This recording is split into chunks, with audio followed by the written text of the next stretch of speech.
Today I'm going to explain to you how to use tech videos and get the most out of them. So this is the disclosure. I am not a teacher. I've taught people.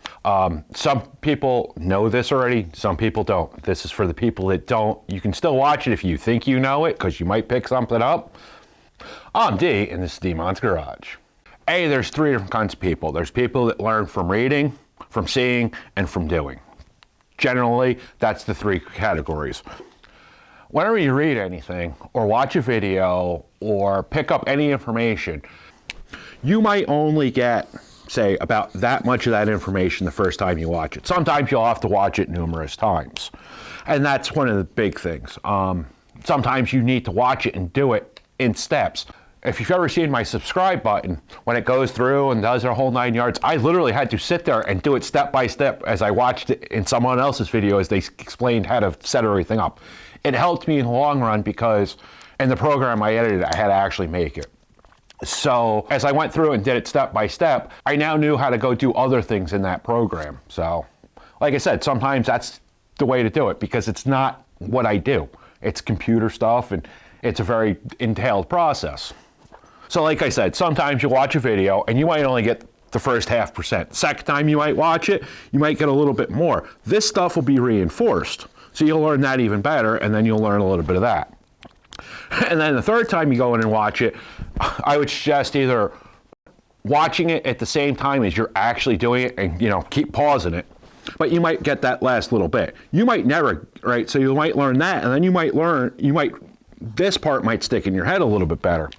This part you might never get. You might have to watch something totally unrelated or a totally different video to get that last bit. And that's it. But if you know 3/4 of it, a lot of times that's enough. Sometimes it's like learning a new language. You can do it once and it's never going to stick. If you do it, use it 5 minutes later, use it a little bit longer. A lot of times with this stuff, you need to just stew on it and get the basic, work it out in your head, then watch the video again, and then some more will stick. But that's it. If you only watch a video once, most people are not going to remember all the important stuff. It's the same thing with a language. If you learn a language and never use it again, in a year or so, you're never, ever going to remember what a phrase means or how to speak the phrase or the order of it. The order of it. You need to learn this material. Granted, you might use it for a year and then 5 years later, you're going to stumble over it, but that little bit's going to be back there. And you're going to be able to pick it up a lot quicker than. So do I need to know all this stuff for just racing, or if I'm just going to be driving the Pro Mom here and I'm just going to car shows and whatnot, do I need to know all this? Generally, as hot rodding, it doesn't need to be on your head as much, but you need to know basic diagnosing an issue or workarounds for a lot of this stuff. In racing, there's a lot more technical stuff that you need to know. You need to have, you need to know where everything's set, how to set things up for certain surfaces, for climate, and the whole 9 yards. In hot rodding, you don't need to know that as much, but you need to diagnose it. Is there a connecting rod hanging out of the side of the block? Is it not getting fuel? Is it not getting spark? Or are my lights not working? Is the battery dead? Why is the battery dead?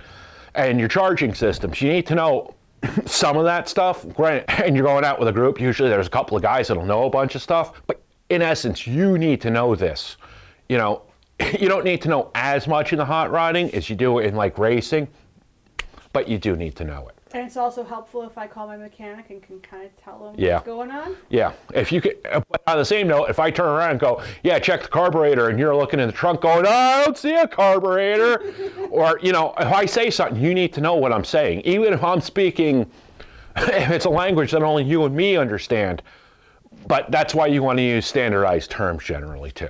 Generally in school, most people are taught, hurry up and learn this, and then you have a test for it on Friday, and then you're not going to use it again, and we're going to teach you a whole bunch of new crap that you need to friggin' cram into your head before the Friday to take another test to learn something totally unrelated.